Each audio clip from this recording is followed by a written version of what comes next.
Well, let's now relive some magic in Mudgee. Malmaning has been kicking me under the desk this entire post-game show because this was something special. Our smart plays of the day brought to you by Complete Home Filtration, and it had to be, hands down, the Raiders' match-winning moment in Golden Point. A finish for the ages, and like nothing we've ever seen before in a game that continues to amaze us. I'm still toe poking you under the table at the moment, so it was extraordinary, you know.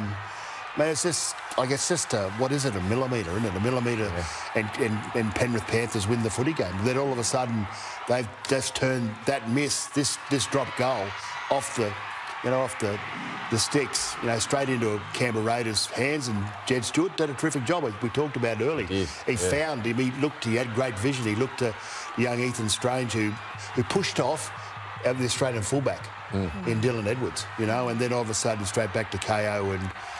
He did the rest. It's just an unbelievable try. Have a look at the crowd in the background there. The Raiders jumpers just jumping up and down. Yeah. What a night it was for the Raiders. Disappointment, of course, for the Panthers. That's 2 weeks in a row now. They've been defeated in Golden Point. So that might be something they need to look at. We spoke a little bit about it in the green room about that second half and how the Panthers sort of let the game get a little bit away from them. A couple of errors, uncharacteristic errors. And then I guess we expect Nathan Cleary to kick those field goals, don't we? Absolutely. And he's hit the post. It was a big game, Kevy, for the Panthers tonight. When you look at the table, look at where they could finish up 7th after the weekend's round. Obviously, finishes. The Sharks they've got a bye and they go up to over 32 points. Yeah. So that's one in front of the Panthers, and then you got the Broncos obviously playing on the weekend as well, which you'd expect them to win that. So they go to 32. So quite conceivably, the Panthers will go to the 7th position by the end of the weekend. And takes a lot of juice out of the tank. 2 Golden Point games and they can't rest anyone. That's the thing. Yeah. We talked about prior to the game about how well they've done, how well they've rested and got through all those crucial matches through the middle of the year and towards, particularly before the last couple of games. So all their guns have got to play leading into the finals now. Yeah. This game, though, is all about the Raiders. They are closing in on a JJ Giltinan shield, and they were coming for them, Mick. They will take... This was a question mark over their title credentials because the Panthers have been the team to beat for the last 4 years, but they never gave up. No, they're rock hard fit, Lara. They have been all season. There's been a number of games where they finished over the top of their opposition. Penrith coming off a tough game last week against the Melbourne Storm. There was a period where Penrith led 16-6. And there was a huge gear shift. Ricky Stewart often likes to save Papali'i and Tarpany for those final 20 minutes, but with half an hour to go, he rolled them back out there. Moments later, he crashed over Tarpany, and there was the error from Edwards, in fact, where Tarpany and Papali'i had just come back onto the field. He'd also thrown out the young dummy half in Paddy, and all of a sudden there was a huge energy shift with the Raiders, and they came over the top of Penrith. Tries to Sasangi, which was an important one. Then Strange, scored one, which was a beautiful set play where Strange, we spoke about him before the game, coming off his left edge out to the right hand side, and it was great linking up with Fogarty. But what they did at the back end of the game was absolutely remarkable. Like it really was. They've just got such great balance. This was the try I was talking about. Beautiful set piece there from Fogarty. Held up the ball. That's a manly try. Tolu Kola would have been up and about out of the lounge watching that one. Exactly. Yeah, it was a nice set play, but Lara, you're right. No one gave them a chance this year. But when you looked at the competition, the typical sides that we've seen tonight, Penrith, Melbourne, Bulldogs, these sides, everyone expected to finish, up in that top 4. Brisbane probably another.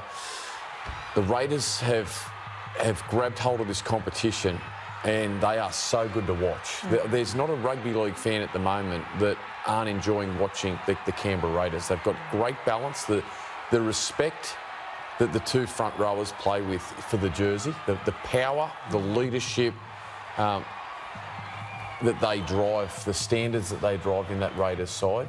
And then just this brash youth of Weeks, Strange. We saw Savage, he picked up that injury tonight, but they're just littered with these guys that play this wonderful brand of footy. Like, they're just so good to watch. It's unorthodox. They've given us some awesome moments. The Storm game at Magic Round, the Sharks game. Well, it's been perfect for them because they've got so much talent in those young fellas, but they're winning. So all the habits that they're getting at the moment, all the lessons that they're getting, they're actually winning at the same time. So it's huge. It's huge. Like I said before, you know, it's going forward. I mean, obviously I'm a Raiders person, but I want to see them win the premiership this year. But going forward, they've got an exceptional. This is their roster. window. It's open. It's starting to open. It's just flourishing now. You know, so you've only got to look at that photo to see why they are where they are. What Ricky Stewart's done with them, like to get Papali's playing his best footy of his career.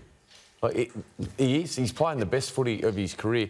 Tarpany every single week is 9 out of 10. Yep. To get your senior players to be at that level every single week takes great connection with your coach. And then the other part of it is that youth that's coming through, they feel the doubt, they feel the pressure. They're unsure. They still don't know where they fit in amongst all this. They have to be filtered with belief. And what Ricky's done with the side from top to bottom is absolutely remarkable. Like it has been a hell of a coaching performance from Ricky this year, and you just get the feeling like he was a little bit short and stiff in the press conference that he doesn't want it to end here. Like he doesn't just want it to get to week 1 or week 2 of the finals and that be it. He knows that he's got something here that the opposition sides are struggling to handle and he can do something with. Yeah.